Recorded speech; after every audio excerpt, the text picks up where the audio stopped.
Dragon Ball is one of the most popular anime series of all time, and after watching the original series earlier this year, I went and watched Dragon Ball Z Kai, and I had a really great time with it. It was a really fun journey and experience that I've been eager to share my thoughts on, so let's get started.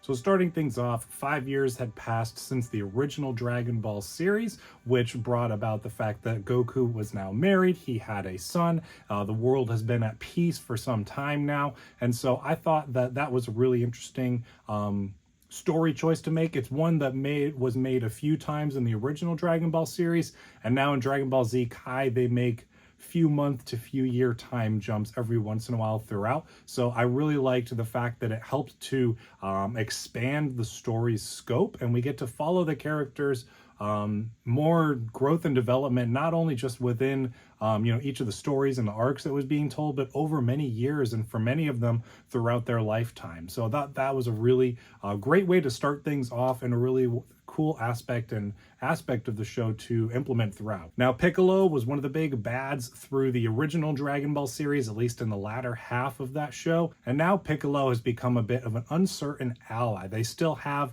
a bit of a beef to work out, him and Goku, but at the same time, things are happening that they really need each other on. And that is very much a recurring theme throughout this Dragon Ball Z Kai series that I really liked, and I'll touch on in a few different times throughout this video. So starting things off, we have the Saiyan arc, which I will go through kind of each of the arcs, point out some things that I really liked about them, maybe a few criticisms here along the way. But so Piccolo and Goku face off against Goku's brother, Raditz, who's another Saiyan. The first one besides Goku that we meet in the series comes and basically threatens to kill Goku because of his betrayal, essentially. And so what's really interesting about the beginning of this show is taking out Goku. He is killed within, if I remember right, the first couple episodes, if not episode 1. I think it's the first 3 or 4 episodes. He's basically killed and is sent to Otherworld in the afterlife. And so what a bold decision to make to start things off for a series that's going to be so big and grand in scope. One thing you will learn if you watch Dragon Ball, or one thing you know if you're a fan of Dragon Ball, people tend to come back in one way or another. So despite the fact that he's gone, it's not that it's this, I mean, it is devastating in the moment, but you know how popular the character is. I mean, I'm removed from being in the moment of when the show was released, so I knew he was going to come back one way or another, but it was still a really interesting story decision to make. And so it's so gutsy to, at the start of your show, kill off your main character. It really changes up what your expectations are going in. And so now with Goku gone, the Z Warriors, his friends from the original Dragon Ball series, and his son, who he was starting to train in fighting, must train to face off the coming Saiyans, who are also coming to attack. And then we get introduced to Vegeta. Vegeta is a character who I knew the name of and the popularity of just outside of watching the show in itself. I'd been really looking forward to watching Z so that I could finally understand the love for this character. And I won't hint too much at this point in the video, but he's probably one of, if not my favorite characters in this series. The arc and the journey that he goes on is incredible. But starting things off in this Saiyan arc, he is a jerk, he is prideful, he is so boastful and confident in his own abilities. And I mean, he's incredibly powerful when we first meet him. He's on another level compared to even Goku when we first meet him. And so getting him in kind of that more villainous, antagonistic role was a really great new addition to the series and what it would be going forwards and how that would impact the story. So that's kind of what I liked about the Saiyan arc. And then we move into the Namek arc, where basically everyone who remains after everything that kind of takes place there travels to Namek, which is Piccolo's home planet, and it is where they need to go to use the Dragon Balls that Namek has in order to bring people back to life, like Goku. And so Frieza, the next big bad, and this is a very long arc, so one that will stick around for a while, is also in pursuit of these Dragon Balls. And so the Z Warriors must team up with Vegeta to take on Frieza's henchmen and men to eventually get through to him. And so this is really where we kind of start to get exploration of Vegeta's not necessarily entirely evil. He's a very bad guy, as a t-shirt that he wears later on in the show says. But it's really cool to see them kind of start to work together in some ways. There's constant backstabbing and betrayal along the way, but you kind of get to start to see hints of where they're going to take Vegeta's character. So then, kicking off the Frieza arc, we're still on Namek. All of Frieza's henchmen have basically been taken care of and eliminated, but Frieza has finally arrived. And so Goku's friends begin to fall one by one. They just cannot stand toe-to-toe with someone as powerful as Frieza. Once we finally get to the point where Goku reaches Namek and fights to avenge not only Vegeta, but as well the Z Warriors that are his friends and family, we get a long and intense battle. Now, this was the first fight of the series where I started to feel it a little bit as far as the length went. I still really enjoyed all the fighting. I cannot imagine what this must have been like back when it was releasing weekly, and to have to wait each week for another chunk of the fight. That would have been really rough. But being able to binge through the fight at certain times, watching a few episodes at a time, getting different pieces of the fight, the evolution of it, it's all really well paced and really well explored. It never necessarily drags, it's just long. And so you have to be prepared for long, intense fights. But it gets to a culmination where we finally get Goku's Super Saiyan form revealed for the first time, as you can see on my shirt, when he's Super Saiyan. And so that was a really exciting moment, definitely one of the highlights of the series overall. Power levels at this point in the show are going just astronomically further than calculations are capable of, as we saw in the beginning of Z, where they had these devices that they could calculate people's power level with. We're just beyond that at this point as far as what's calculatable. And I thought that was a really cool thing to start things off, to kind of give you an idea of power levels. And then after that, once they just start pushing themselves further and further, it's a really cool way of showing that growth and development. So after the Frieza arc, we have the artificial human arc. And with Frieza defeated, the Z Warriors return to Earth. They're thinking they're finally at peace.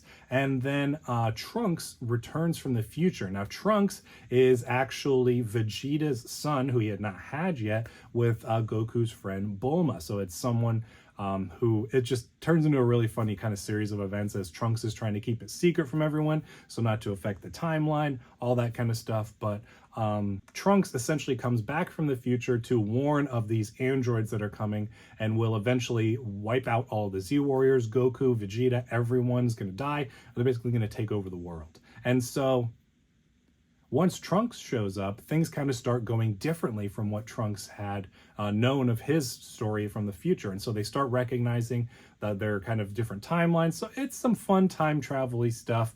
And then the AI, artificial humans, is really interesting.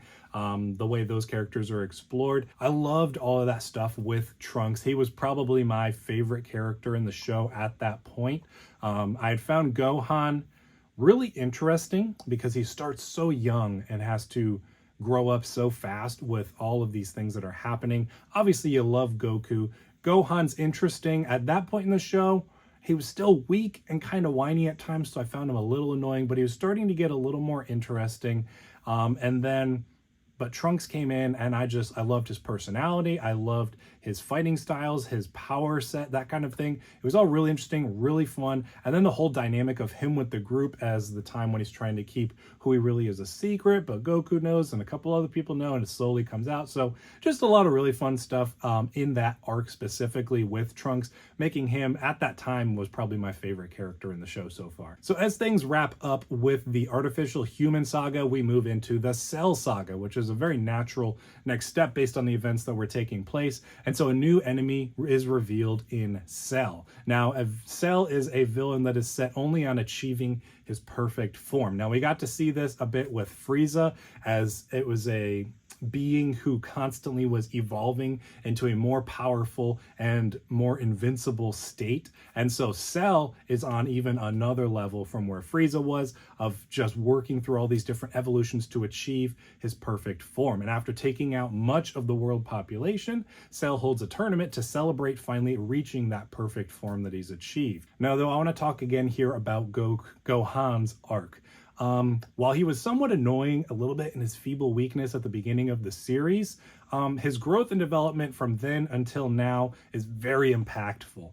With his newfound strength, he's able to defeat Cell with the help of Goku, his father, who is helping him from Otherworld. And so I absolutely loved his growth up until that point. The fact that Goku is the main character, obviously, for Dragon Ball. He's like everyone's favorite hero. He's the most powerful there is, kind of thing. But to see the fact that his son became and probably surpassed him in that moment and was the one to get to save the world from Cell, I absolutely loved that. I was like, dang, they really took a character who I didn't necessarily not like, but found a little annoying at times, with his weak and feeble kind of qualities, but his growth and development and the way he built up his strength and his fighting spirit was amazing to see throughout this Cell saga. So in the Cell saga, that one might be my favorite arc in the series still. I just love everything they did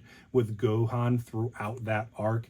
And it really added a lot of depth and a lot of growth to the character that, like I said, turned it into one of my favorite characters in the series. So then after the Cell saga, we move into the Majin Buu saga. And Majin Buu is basically a demon who is brought back from the evil magician Babidi, who is seeking to release him. And so the Saiyans push further than ever before in an effort to defeat Majin Buu. Now this is not like my least favorite arc in the story, but so the first maybe third of this arc wasn't my favorite. I thought that took a little too long to keep things going and really build up a sense of danger and scale to it all.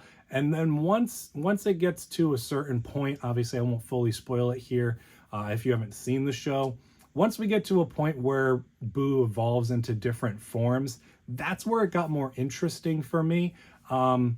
Mr. Satan is a character that I thought was a ridiculous one in this arc. They do some really interesting stuff with him to help really push the story forward at that point. So I thought it was kind of fun that I didn't love that character very much. He was very annoying to me very early on in that arc and in the series. But then once we get to a certain point where Majin Buu evolves into different forms, that's where Mr. Satan became more interesting for me. And I really liked what they did with him in the end. That's kind of everything that takes place in this show, really Spark Notes type version, and what I liked about it story-wise. Besides that, song-wise, I loved the first and the last opening the most. I love playing through these songs. They're so much fun. There's so many different Easter eggs and references to what's happening in the show throughout these songs, and I thought they're just a ton of fun. The lyrics are really good. They're fun to listen to. They're exciting.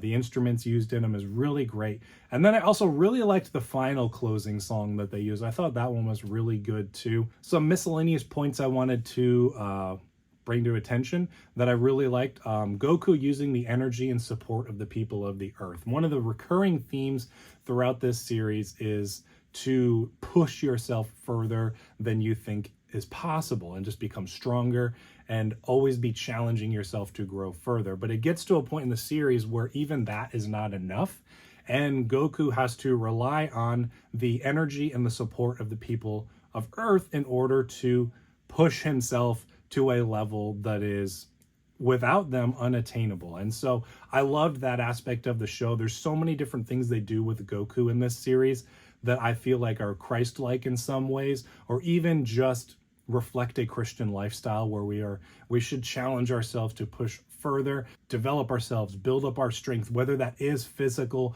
or spiritual or emotional. I really liked that recurring theme throughout this series. And then one other theme that I really liked that you get to see through Goku is that of the importance of passing on your knowledge and your skill to the next generation.